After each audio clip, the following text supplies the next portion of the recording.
ኢትዮጵያን ኤርትራን ኣብ ዝተኻረረ ወጥራትን ኣብ ዝበሃለሉ ሰዓት ላዕለዋይ ሓላፊ ኤርትራ በዲስ ኣብ ኣኼባ ምክያዱ ንብዙሓት የዘራርብ ኣሎ። መሪሕነት ሰራዊት ሓራ መሬት ዓብዪ መድረኽ ዘተርክብ ህዝቢ ምስ ህዝቢ ከም ዘካየደ ተፈሊጦም ኣብ ልዕሊ ጀነራል ጉዕሽ ገብረን ካልኦትን ዝተኻየደ ጭውያ ደው ክብልን ብህፁፅ ክፍትሑን ሽዱሽተ ፖለቲካዊ ውድባት ትግራይ ኣገንዚበን ኣለዋ። ሰራዊት ሓራ መሬት ሓይሊ ኮማንዶ ብምምራቕ ንወፍሪ ድልው ከም ዝገበረ ፍሊጦም ኣዛዝቲ ሰራዊት ጀነራል ገብረዝጋብሔር በየነ ወዳን ጥሩ ትግራይ ናብ ዝመከራዚ ኣብፅሕዋን ዝበሎ ኣካል ንምእላይ ዘኽሎም ምድላው ከም ዝገበሩ ኣፍሊጦሎም። ሓይሊ ኣየር ሱዳን ዳግማይ ኣብ ዶብ ኢትዮጵያ መጥቃዕቲ ነፈር ተካይደሎም። ሰላም ጥዕና ሃበልና ቤተሰብ ኩሉ ሚድያ ነሰዓት ዝሓዝናዮም ሓበሬታታት ብቐንዲ ነጥብታት ፈሊምናዮም ንሰናይ ምክትታልኩም ብክብሪ ብምዕዳም ናብ ዝርዝሮም ኣቢልና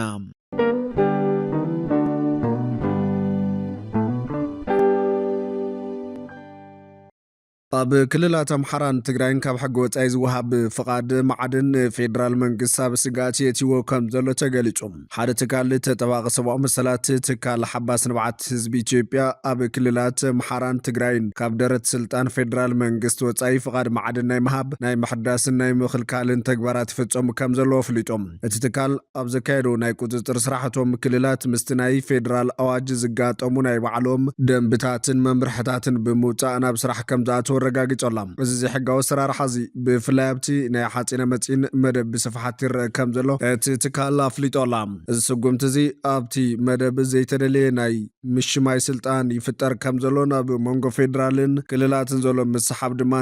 ጨንፈር ማዕድን ዘይርግኡ ክኸውን ይገብሮ ከም ዘሎ ተሓቢሩ እዮም። ብሰንኪ እዚ ኣብ ወሃባ ፍቓድ ዝርአ ዘሎ ክፍተት ድማ ኣብታ ሃገር ክመፁ ዝኽእሉ ወፍርታት ዓብዪ ዕንቅፋት ይፈጥር ከም ዘሎ እዩ ዝግለጽ። እቲ ትካል ተጠባቂ ሰብኣዊ መሰላት እዚ ፀገም እዚ ንምፍታሕ ኣብ መንጎ ፌደራልን ክልላትን ንጹር ናይ ስልጣን ምክፍፋል ክህሉ ፃውዒት ኣቕሪቡ እዮም። ብዘይካዚ ካብ ሕጊ ወፃኢ ዝተዋሃቡ ፍቓዳት ዳግማይ ንኽረአዩን ልዕልና ሕጊ ንኽረጋገፅን ምስ ፈፀምቲ ኣካላት ስምምዕ ከም ዝተገበረ ተሓቢሩ ኣሎ።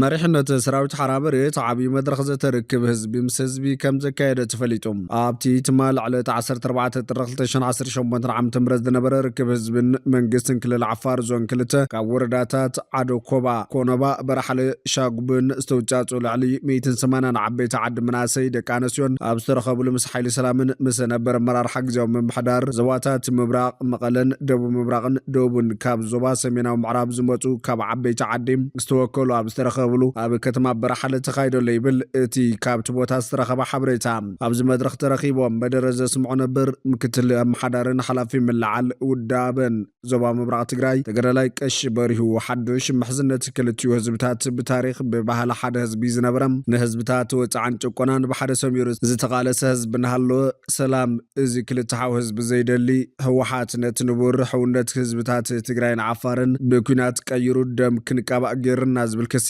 ብምቕራብ ውዕሊ ሰላም ፕሪቶሪያ ግን ንሕና ደለይቲ ለውጢ ሰላም እዩ ዘድልየና ህዝብና ኢና ኢልና ኣብቲ ተደፊና ምስ ወፃና እውን ናብዚ ሰላም ዝደሊ ሓውና ህዝቢ ዓፋር ዝመፃና ሓዚ ድማ ናብ ንቡር ንምምላስ ምስ ኣመራርሓ ዞን 2 ብምዃን ነቶም ፃምእ ኩናት ዘለዎም ጉጅለታት ዝበሎም ኣካላት ካብ ሒዞምዎ ዘለው ስሑት መንገዲ ንሕና ኢና ተወዲብና ክነፍሽሎ ይግባእ ምባሎም ተገሊጹ ኣሎ። ኣመሓዳሪ ዞን 2 ሓጂ መሓመድ ብወገኑ ርክብ ህዝብታት ዓፋርን ትግራይን ስጡም ሓደ ህዝብን ከም ዝነበረ ብምግላጽ ፀረ ሰላም ሓይሊ ዝኾነ ህወሓት ምስ መሻርክቱ ሻዕብያ ብምዃን ህዝብና ናብ ኩናትን ምእታው ለይትን ቀትርን ይሰርሐሎ ክብል ከሲሱ ንሕና ሓዚ ክንገብሮ ዝግበና ምስ ደለይቲ ሰላም ዝኾና ብጎንና ዘለው ነበራት ኣመራር ሓይሊ ሰላምን ካልኦትን ብምዃን ህዝብና ናብ ዳግም ኩናት ከይኣቱ ምዛ ሓይሊ ኮይና ውሑስ ሰላም ክንረጋግፅ ይግባእ ምባሉ ተሰሚዑ ኣሎ። ካብ ዓበይቲ ዓዲ መናእሰይ ደቂ ኣንስትዮ ዝተለዓለ ሓሳባት ድማ ክሳብ ሎሚ ክትፀንሑ ኣይነበረኩምን ደንጊኹም ግን ሓዚ እውን ምምፃኹም ፅቡቕ እዩ። ንሕና ምስ ኣሕዋትና ህዝቢ ትግራይ ንዓመታት ተሳኒና ንነብር ዝነበርና ህዝቢና ኮይኑ ግን ህወሓት ባይሱና ደቅና ኣቦታትና ንብረትናን ቀትሉ ደመቃቢና ይሓዚ ከምዚ ኢልኩም ምምፃኹም ፅቡቕ እዩ። ቀልጢፍና ድማ ናብቲ ውሑስ ሰላም ክንኣቱ ምስ ኣሕዋትና ክንተሓዋወስን ይግባእ ምባሎም ተሰሚዑ ኣሎ። እቲ መድረኽ ዘተዓውት ሰላማውን ብዝኾነ ኩነታት ተዛዚሞሎ ይብል እቲ ሓበሬታ። እዚ ከም ዘሎ ኮይና ብላዕሊ ጀነራል ጉዕሽ ገብረን ካልኦትን ዝተኻየደ ጭውያ ደው ክብልን ብህፁፅ ክፍትሑን ሽዱሽተ ፖለቲካዊ ውድባት ትግራይ ገንዚበን። እተን ሽዱሽተ ውድባት ኣብ ዘውፅኦ ሓበራዊ መግለፂ ከም ዝሓበሮ እዚ ድሕር ክብላ ዝገለጸ ጉጅለ ፖለቲካ ሜዳ ትግራይ ንሰላማውን ሕጋውን ቃልሲ ዕጹብ ብምግባር መሰግዳ ሞያን ሓይልታት ብፍላይ ምስ ኤርትራን ፋኖን ወተሃደራዊ ጽምዶ ብምፍጣር የውደኽደኽ ከም ዘሎ ፍሊጣን ንሓውና ህዝቢ ኤርትራ ከም ትሕጃ ሒዙ ንባርነት ዝዳረገን ህዝብና ኣብቲ ጀኖሳይዳዊ ኩናት ምስ ዘጽነተን ሓይሊ ዝግበር ዘይመትከላ ወተሃደራውን ፖለቲካውን ጽምዶ ንትግራይ ዕዳምበር ጸጋ ይኮነን ክብላውን እተን ውድባት ገሊጸን ኣለዋ እዚ ድሕር ጉጅለ ካብ ህዝብና ብሓይሊ ክእክቦ ተሊሙ ዘሎ 6 ቢልዮን ብር ነቲ ብኹናት ዝዓነወ ቁጠባ ትግራይ መሊሱ ሒቑኡ ዝሰብር ነቲ ብኽባን ዕፅዋን ዝተሃሰየ ህዝብና ናብ ዝኸፈ መከራ ዘእቲ እዚ ኣውጫጭ ዕዳ ንጉስ ስለ ዝኾነ ደው ክብልን ህዝብና እውን ኣይከፍልን ኢሉ ብሄራዊ እብያ ክገብርን እተን 6 ውድባት ኣብ ዘውፅእ ሓበራዊ መግለፂ ፀውያን ጉጅለ ሕወሓት ብሽም ጉዳት ኩናት ተመዛበልቲ ወግናትን ካልኦት ክፋላት ሕብረተሰብን ካብ ህዝብና ብሓይሊ ክእክቦ ተሊሙ ዘሎ 6 ቢልዮን ብር ቅጥፈት ክብላ ዝገለጻ እተን ውድባት እቲ ብሽም ወገናትና ክእከብ ተሓሲቡ ዘሎ ገንዘብ ንውግኣትን ተመዛበልትን ከም ዘይውዕል ብተደጋጋሚ ስለ ዝተረኣየን ጉጅለ ሕወሓት እውን ዘይእመን ምዃኑ ስለ ዘረጋገፀን እዚ ጉጅለ ዝገብሮ ዝኾነ ዓይነት ምትእኻብ ሃፍቲ ቅቡልነት የብሉን ክብላ ብሄራዊ ባይታ ዓባይ ትግራይ ባይቶና ውድብ ናጽነት ትግራይ ውናት ዓረና ትግራይ ንዲሞክራሲን ላዕላውነትን ሳልሳይ ወያነ ትግራይ ሳወት ትንሳኤ ሰብዓ እንደርታ ውድብ ወለዶ ትግራይ ወለዶን ኣፍሊጠን ኣለዋ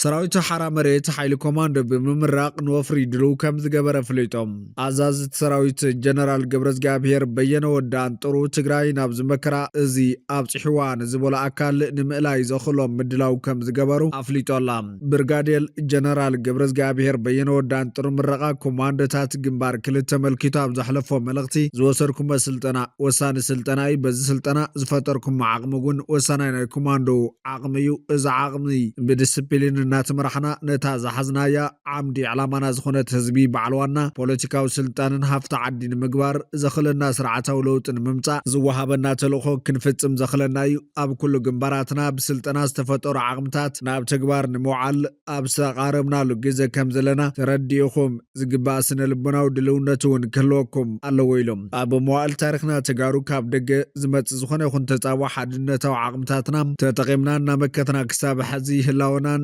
ዋንነት ርስተ መረበትና ነው ሒስና ከም ህዝቢ ክንዘልቕ ክኢልናይና ይኹን እምበር ኣብዞም ናይ መኸተ ቃልስታት ዓወት ጥራይ ዘይኮነስ ከበርቲ ክሳራታት እውን ኢና ኣተኣናጊድና መፂና እቲ ዝዓበየ ክሳራና ክቡር ናይ ሰብ ህይወት እናኸፈልና ህላወና ክነዝልቕ ምግዳና እዩ ማዕረ ማዕርዩ ድማ ብላዕለና ወራር ብዝተፈጸመ ቁፅሪ ቀሊል ዘይበሃል መሬትና እናሰኣና ኢና መፂና ዝበለት ጀነራል ብተመሳሳሊ ኣብ ዝሓለፈ ቀረባ ዓማውቲ እውን ተኣምራዊ ብዝኾነ ናይ ዓርሰ ምክልኻል ውግእ ኣብ ላዕለና ዝተኸፈተ ናይ ጽንተት ወራር ዓጊትና እቲ ጽንተት ብወስን መልክዑ ክንቆጻጸሮ ክኢልና ነርና ኢና ብቃልሲ ዝወለዱ ድማ ውዕሊ ሰላም ተፈሪሙ እቲ ውግእ ሃዲኡ ናብ ፖለቲካዊ ቃልሲ እናኣትወሉ መድረኽ ተኸፊቱ ኢልና ተስፋ ምግባር ጀሚርና ነርና ክብል ኣዘኻኺሮላ ኣብ ላዕለዋይ መሪሕነት ዝነበረ ሓዚ ናብ ፍጹም ጸረ ህዝቢ ጨቋን ሓይሊ ዝተቐየረ ጉጅለ ኣብ ከይዲ መኸተ ዝተፈጠረ ብሄራዊ ዓቕምታት ትግራይ ብቓልዕ ንጉጅላዊ ድሌታቱ ክብል እናሓንሸሸ ክብተን ስለ ዝገበሮን ንሰላማዊ ናይ ሓሳብ ቃልሲ ኣብ ትግራይ ባይታ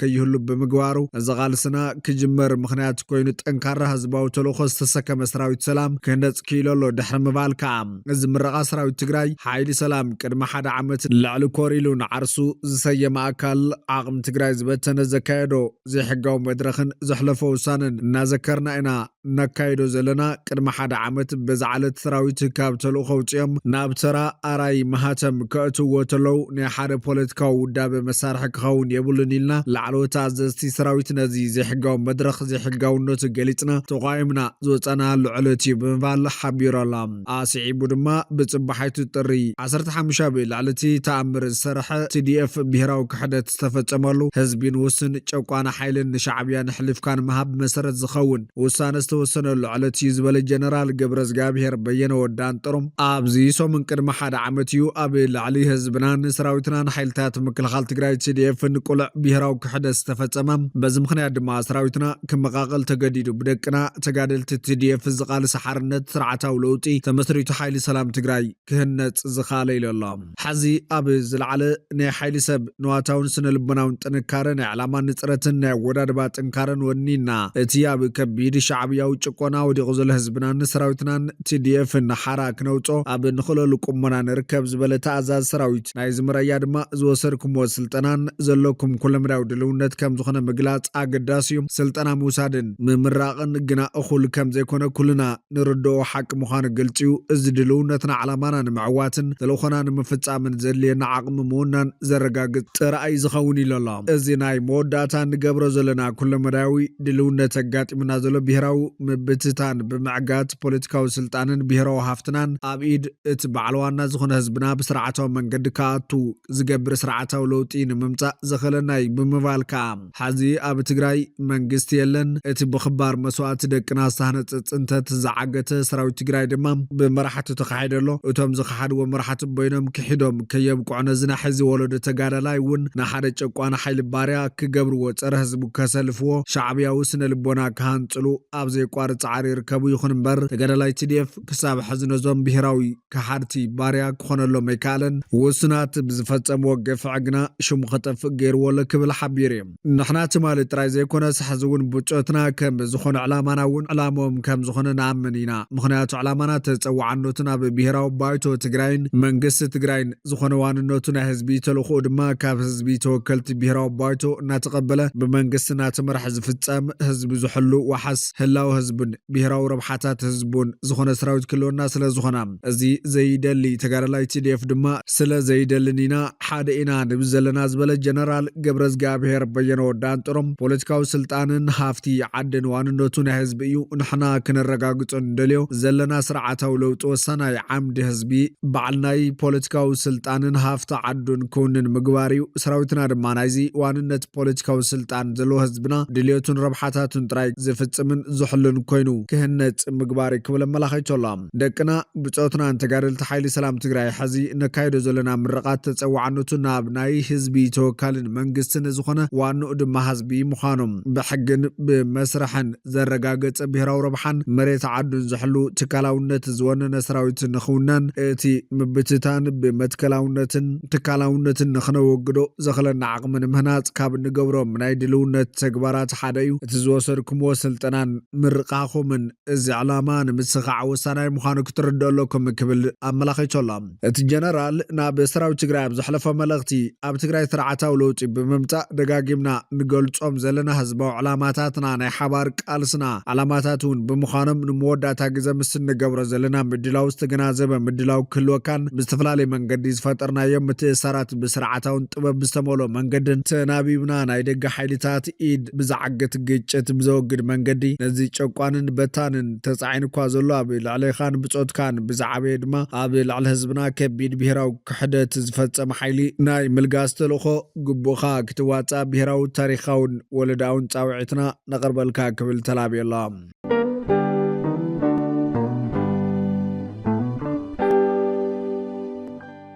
ኢትዮጵያን ኤርትራን ኣብ ዝተኻረረ ውጥራትን ኣብ ዝበሃላሉ ሰዓት ላዕለዋይ ሓላፊ ኤርትራ ኣብ አዲስ ኣበባ ኣኼባ ምክያዱ ንብዙሓት የዘራርብ ኣሎ ኤርትራዊ ዲፕሎማት ምስ ኣምባሳደር ሴኔጋል ኣብ አዲስ ኣበባ ተራኺቡ ዘትየላ ሓላፊ ኤምባሲ ኤርትራ ኣብ ኢትዮጵያ ሚኒስተር ቢንያም በርሀ ምስ ኣምባሳደር ሪፐብሊክ ሴኔጋል መሐመድ ላሚን ቲያው ኣብ አዲስ ኣበባ ተራኺቡ ከም ዘተ ኤምባሲ ሃገር ኤርትራ ኣብ አዲስ ኣበባ ኣብ ዘውፅኦ መግለጺ ኣፍሊጦላ ኣምባሳደር መሐመድ ላሚን ቲያው ቋሚ ወኪል ሕብረት አፍሪካን ቁጠባዊ ኮሚሽን አፍሪካን እውን እዩ ክልተም ኣምባሳደራት ኤርትራን ሴኔጋልን ኣብ ትሕቲ ኣፍሪካዊ ሕብረት ብኸመይ ክደጋገፋን ብደረጃ ኣፍሪካ ዝምድነን ከዕብያን ከም ዝኽእላ ምዝርራቦም እዩ ተፈሊጡ ዘሎ ኣብ አዲስ ኣበባ ዝርከብ ኤምባሲ ኤርትራ ብድሕንነትን ሃልዋትን ዜጋታቱ ቀዳምነት ሂቡ ክሰርሕ እናተገበኦ ከምቲ ጉቡእ ብዘይምስርሑ ብኣንጻሩ ኣብ ምስሳይ ስርዓት ኤርትራ ጥራሕ ስለ ዝፅመድ ካብ ኤርትራውያን ሓያል ተቃውሞ ክበፅሑ ምፅንሑ ተዓዘብቲ ዝህብዎ ሓበሬታ ይመላኸት ብኻልእ ወገን ኢትዮጵያን ኤርትራን ኣብ ዝተኻበደ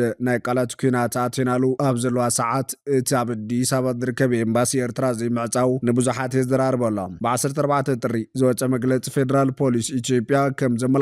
ምስ ውሽጣውያን ጉጅለታትን ታሪኻውን ጸላእቲ ብምትሕባር ካብ ኤርትራ ዝተላኸ ምዃኑ ዝገለጹ ስታት 56,000 ጠያይቲ ከም ዝሓዘ ሓቢሩ ነይሩ መንግስቲ ኤርትራ ነቲ መንግስቲ ኢትዮጵያ ኤርትራ ናብቶም ኣብ ክልል ኣምሓራ ዝንቀሳቐሱ ዕጡቓት ሓይልታት ፋኖ ወተሃደራዊ ጽዋር ብምቕባል ዘቕረቦ ክስ ሓሰት ምዃኑ ገሊጹ እዩ። ብተወሳኺ መንግስቲ ኢትዮጵያ ነቲ ክጅምሮ ዝደሊ ዘሎ ኩናት ንመመኽነይ ዘቕርቦ ዘሎ ምዃኑ እውን ሓቢሩ ነይሩ እዩ። ክስ መንግስቲ ኢትዮጵያ ብላዕሊ ኤርትራ በመንጎ ክልቲአን ሃገራት ዲፕሎማስያውን ወተሃደራውን ወጥሪ እናሓየለ ኣብ ዝመፀሉ ዘሎ እዋን ክስማዕ ፀኒሑ እዩ። መግለፂ ፖሊስ እቲ ጠያይቲ ብ13 ጥር ኣብ ክልል ኣምሓራ ዝርከብ መፈተሺ ነቑጣ ወልድያ ከም ዝተተሓዘ ይሕብር። እዚ ወተሃደራዊ ናውቲ ካብ ኤርትራ ብትግራይ ኣቢሉ ኣብ ክልል ኣምሓራ ናብቶም ኣኽረርቲ ዝበሎም ሓይልታት ፋኖ ይሰጋገር ከም ዝነበረ መግለፂ ፖሊስ ወሲኹ ይሕብር። ሚኒስተር ዜና ኤርትራ ኣይተ የማነ ገብረ መስቀል ነዚ ክስ ተመልኪቱ ንሮይተርስ ኣብ ዝሃቦ ቃል እቲ ብቀዳማይ ሚኒስተር ኣብይ ኣሕመድ ዝምራሕ ሰልፊ ብልፅግና ኣብ ልዕሊ ኤርትራ ኩናት ንምኽፋት መምኽነታ ይደሊ ምህላው ሓቢሩ ነይሩ። ስርዓት ብልፅግና ነቲ ካብ ቅድሚ 2 ዓመታት ጀሚሩ ክዳለወሉ ዝፀንሐ ኩናት ንምምኽናይ ናይ ሓሶት ባንዴራታት የንበልብል ኣሎ ኢሉ እዮም። ፕሬዚዳንት ኢሳያስ እውን ኣብቲ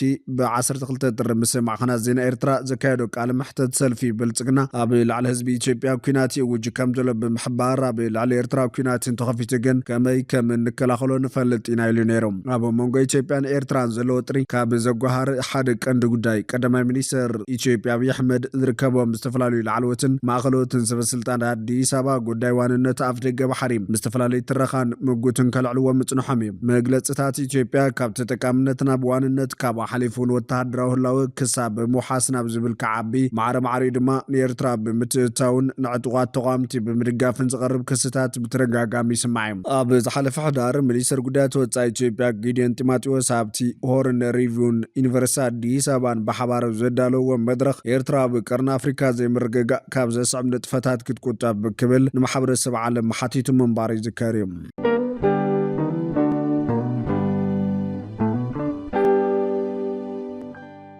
ፌደራል ፖሊስ ኢትዮጵያ ሓደገኛ ፋርስ ኣብ ትሕቲ ቁጥጥር ከም ዘእተወ ገሊፆም። ፌደራል ፖሊስ ኢትዮጵያ ብዝሓለፈ 6 ሸዋርሕ ልዕሊ 445 ኪሎ ዝምዘን ሓደገኛ ዓፃ ፋርስ ምስቶም ኣሰጋገርቱ ብሓባር ኣብ ትሕቲ ቁጥጥር ከም ዘእተወ ሓቢሩ ኣላ። እዚ ድማ ምስ ዝሓለፈ ዓመት ዝነበረ ተመሳሳሊ እዋን ክነፃፀር እንከሎ ዝቐነሰ ኮይኑ እዚ ድማ ዘመናዊ ኣገባብ ኣሰራርሓን መስርሕ ቁፅጥርን ዝተኸተለ ብምዃኑ ዝያዳ ውፅኢታዊ ስራሕ ከም ዝተሰርሐ ጠቒሶም። ኣብቲ ናይ ምቁፅፃር ስራሕታት ኮኬይንን ካናቢስን ዝተባሃሉ ሓደገኛታት ዓፃ ፋርስ ከም ዝተተሓዙ ገለጸ ክፍሊ ቁጥጥር ዘይሕጋዊ ምስጋር ዓፃ ፋርስ ኣብቲ ሓያል ናይ ምርመራን ምክትታልን ስራሕታት ካብ 13 ሃገራት ዝመፁ 19 ሰባት ኣብ ትሕቲ ቀይዲ ከም ዝኣተወ ኣፍሊጡ ኣሎ። ብዘይሕጋዊ ምስግጋር ዓፃ ፋርስ ኣብ ትሕቲ ቀይዲ ዝኣተዉ ጥርጥራት ምርመራ ሓይሉ ይቕፅለሉ ከም ዘሎ ዝገለጸ ፌደራል ፖሊስ ኢትዮጵያ ቅድሚ ሕዚ ብነጋዶ ዓፃ ፋርስ ገበነኛታት ኮይኖም ዝተረኸቡ ውልቀ ሰባት ካብ 2 ክሳብ 12 ዓመት ዝበፅሕ ጽኑዕ ማእሰርቲ ከም ዝተፈረዱ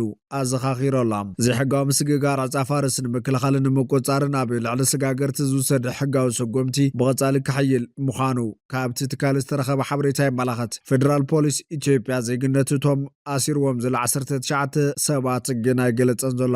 ብኻልእ ወገን ሓይሊ ኣየር ሱዳን ዳግማይ ኣብ ደቡብ ኢትዮጵያ መጥቃዕቲ ነፈርቲ ኣካይዶም። ብኩሉ ግንባራት መጠነ ሰፊሕ መጥቃዕቲ ከፊቱ ዘሎ ሰራዊት ሱዳን ናብ 14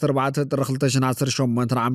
ኣብ ዘውግሕ ለይቲ ኣብ ደቡብ ኢትዮጵያ ትርከብ ቀንዲ መተሓላለፊ ተፅዋርን ድሩዓት ዝኾነት ስፍራ ሓይሊ ኣየር ሱዳን መጠነ ሰፊሕ መጥቃዕቲ ኣየር ፈፂሙ ኣሎ። ኣብዚ እዋን መዕረፎ ነፈርቲ ኣሶሳ ኢትዮጵያ ብቴክኖሎጂ ድሮን ቱርክን ሎጂስቲካዊ ደገፍ ሕቡራት ኢሚራት ዓረብን ዝተደገፈ ወሳኒ ወተሃደራዊ ማእኸል ኮይኑ ከም ዘሎ እዩ ዝግለጽ። እዚ ምንቅስቓስ ኢትዮጵያ ከም መመላለሲት ቦታ ብምጥቃም ነቲ ብኢሚራት ዓረብ ዝድገፍ ሓይልታት ቁልጡፍ ደገፍ RSF ኣብ ሱዳን ንምሕጋዝ ዝዓለመ ወተሃደራዊ ሽርክነት ዘመልክት ኮይኑ ንፀጥታዊ መልክዕ ቀርኒ ኣፍሪካ ዳግማይ ኣብ ተሃዋኺ ኩነታት ኣውዲቕዎ ከም ዘሎ ይሕበር እዮም።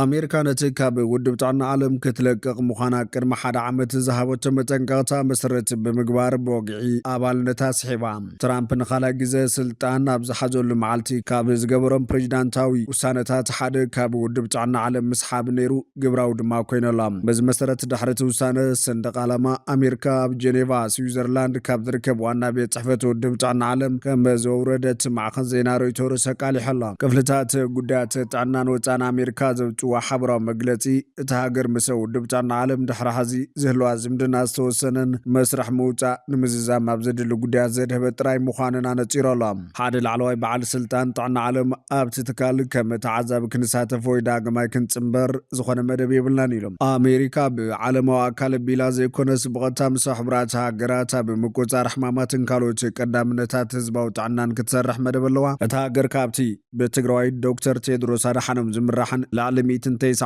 ሃገራት ዝኣባላቱ ውድብ ክትስሕብ ምውሳና ኣብ ኣሜሪካን ኣብ መላእ ዓለምን ዝርከቡ ንጥፈታት ጥዕና ዝሃስብ ምዃኑ ይግለጽ ኣሎ። ፕሬዚዳንት ትራምፕ ኣብ ቀዳማይ ዕድመ ስልጣኑ ካብ ውድብ ጥዕና ዓለም ክስሕብ ዝወሰነሉ ምክንያት ምስ ለቮዳ ኮቪድ-19 ዝተኣሳሰር ኮይኑ ትፅቢት ዝተገበረሉ ነገራት ክማላእ ብዘይምኻሉ ብምጥቃስ ጆ ባይደን ስልጣን ዋይት ሃውስ ድሕሪ መሓዙ ግን እቲ ጉዳይ ተኣጓጉሉ ይጸኒሖም። ኣሜሪካ ካብ ውድብ ጥዕና ዓለም ጥራይ ዘይኮነስ ኣብዚ ቀረባዋን ካብ ካልኦት ሓያሎ ኣካል ውድብ ሕቡራት ሃገራት ዝኾና ትካላት ክትወፅኦ ሲና ምህላዋ ዝፍለጥ ኮይኑ እቲ ፕሬዚዳንት ትራምፕ ከም ቦርድ ሰላም ኢሉ ዘተኣታትዎ ዘሎ ውዳበ ድማ ንተራ ውድብ ሕቡራት ሃገራት የዳኽመሎ ተባሂሉ ይንቀፍ እዮም። እዚ ከም ዘሎ ኮይኑ ልዕሊ 8 ሚልዮን ህጻናት ሱዳን ካብ ማዕዲ ትምህርቲ ተኣጓጉሎም ተባሂሎም ብሰንካ ብሱዳን ዘጋጠመ ኩናት ልዕሊ 8 ሚልዮን ህጻናት ካብ ማዕዲ ትምህርቲ ወጻኢ ምዃኖም ኣብ መሰል ህጻናት ዝነጥፍ ትካል ሴቭ ዘ ችልድረን ኣፍሊጦላ። ከም ጸብጻብ እቲ ትካል ዕድሜኦም ንትምህርቲ ካብ ዝኣኸሉ ሓፈሻዊ መጠን ህጻናት ሱዳን ዳርጋ ፍርቆም ንዝሓለፉ 484 መዓልታት በሪ ትምህርቲ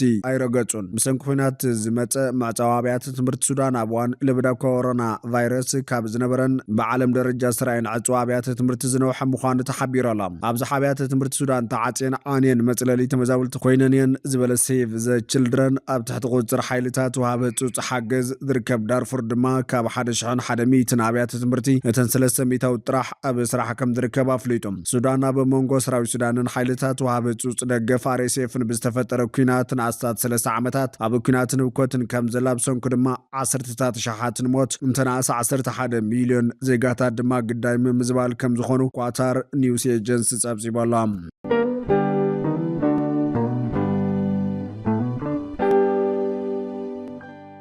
ፍትዋትን ክብራትን ቤተሰብ በኩል ሚድያ ነሰዓት ዝሓዝናዮ ሓበሬታታት ነቶም ክትከታተልዎም ዝጸናሕኩም ይመስሉ ነይሮም። ንሰናይ ምክትታልኩም ብምስጋን ኣብ ዝቕጽል ብኻልኦት ሓበሬታታት ክሳብ ምራኸብ ንምድለዋትና ላይክ ሸር ንሚድያና ሰብስክራይብ ብምግባር ቤተሰብ በኩል ሚድያ ይኹኑ።